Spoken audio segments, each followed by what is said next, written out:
అనగనగా ఒక చిన్న లవ్ స్టోరీ. ఇది లవ్ స్టోరీ అనడం కంటే వన్ సైడ్ లవ్ స్టోరీ అనడం బెటరేమో.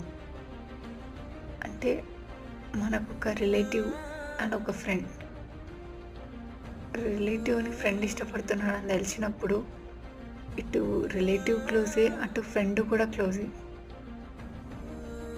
ఇటు ఈ మనిషికి చెప్పలేక ఈ మధ్యలో ఉన్న మనిషి ఎంత ఫీల్ అవుతున్నారనేది ఎవ్వరికీ తెలీదు. అండ్ ఇటు ఫ్రెండ్ అనుకుంటారు, నేను ఇష్టపడుతున్నాను కానీ చెప్పలేకపోతున్నాను, నాదే బాధ అనుకుంటారు.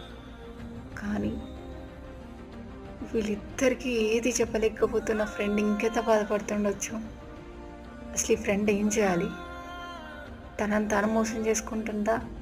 లేకపోతే వాళ్ళని మోసం చేస్తుందా? మీరేమనుకుంటున్నారో కామెంట్లో మెన్షన్ చేయండి. Thank you.